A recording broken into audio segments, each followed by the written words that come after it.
Hello guys, welcome to my channel S&S Home Cooking. நாம் இன்னைக்கு நல்ல டேஸ்டியான காலிஃப்ளவர் உருளைக்கிழங்கெல்லாம் வச்சு சூப்பரான ஒரு சப்ஜி எப்படி பண்ணுறதுன்னு பார்க்கலாமா.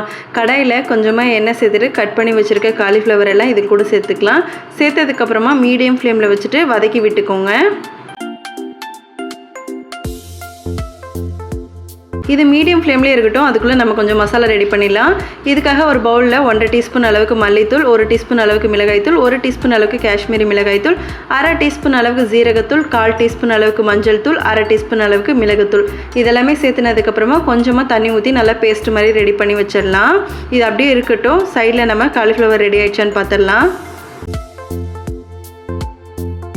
காலிஃப்ளவர் ஓரளவுக்கு நல்லா வதங்கினதுக்கப்புறமா இது எல்லாத்தையுமே எண்ணெய் வடிச்சிட்டு ஒரு பிளேட்டில் மாற்றி வச்சிடலாம். கடாயில் இருக்க எண்ணெயிலே 1/2 டீஸ்பூன் அளவுக்கு கடுகு, 1 டீஸ்பூன் அளவுக்கு ஜீரகம் சேர்த்துக்கலாம். இது கூட 2 பச்சை மிளகாய் சேர்த்துட்டு வதங்கினதுக்கப்புறமா 2 பெரிய வெங்காயத்தை நல்லா பொடி பொடியாக கட் பண்ணி வச்சுருக்கேன். அதையும் நம்ம இது கூட சேர்த்துட்டு நல்லா மிக்ஸ் பண்ணி விட்டுக்கோங்க. வெங்காயம் வதங்கும் போதே நம்ம சப்ஜிக்கு தேவையான அளவுக்கு உப்பும் சேர்த்துட்டு நல்லா வதக்கிக்கோங்க. இந்த அளவுக்கு நல்லா ப்ரௌன் ஆகி வரணும். அதுக்கப்புறமா 1 டேபிள் ஸ்பூன் அளவுக்கு இஞ்சி பூண்டு பேஸ்ட்டு சேர்த்துட்டு பச்சை வாசனை போகிற அளவுக்கு நல்லா வதக்கிக்கோங்க. இஞ்சி பூண்டோட பச்சை வாசனைலாம் போனதுக்கப்புறமா ரெடி பண்ணி வச்சுருக்க மசாலா மிக்ஸை சேர்த்துக்கலாம். அதில் கொஞ்சமாக தண்ணி ஊற்றி அந்த தண்ணியையும் நம்ம இதில் சேர்த்து நல்லா கலந்து விட்டுக்கோங்க.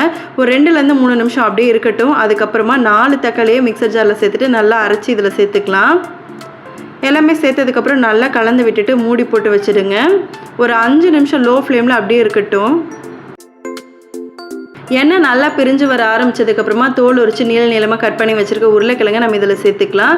சேர்த்துட்டு எல்லாத்தையும் நல்லா மிக்ஸ் பண்ணிவிட்டு மூடி போட்டு வச்சுடுங்க.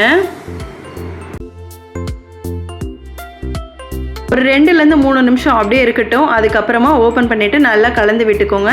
மிக்ஸ் பண்ணதுக்கப்புறமா கொஞ்சமாக தண்ணி ஊற்றிட்டு மறுபடியும் மூடி போட்டு வச்சுடுங்க. உருளைக்கிழங்கு நல்லா வெந்து வரட்டும்.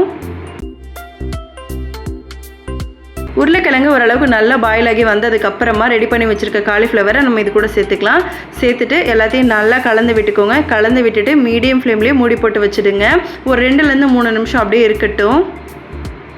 மசாலாலாம் நல்லா காலிஃப்ளவர்லாம் இறங்கி வரட்டும். அதுக்கப்புறமா நம்ம ஓப்பன் பண்ணிவிட்டு கசூரி மெத்தி இல்லை கொத்தமல்லி இலையை போட்டு இறக்கிட்டோம் அப்படின்னா நல்ல டேஸ்டியான காலிஃப்ளவர் உருளைக்கிழங்கு சப்ஜி ரெடி. உங்களுக்கும் பிடிக்குன்னா சப்பாத்தி கூட வச்சு சாப்பிட்டு பார்த்துட்டு எப்படி இருக்குன்னு சொல்லுங்கள். இந்த வீடியோ உங்களுக்கு பிடிச்சிருந்ததுன்னா மறக்காமல் இந்த வீடியோவை லைக் பண்ணிட்டு சப்ஸ்கிரைப் பண்ணிவிட்டு பெல் ஐக்கானே கிளிக் பண்ணிவிடுங்க. பாய்.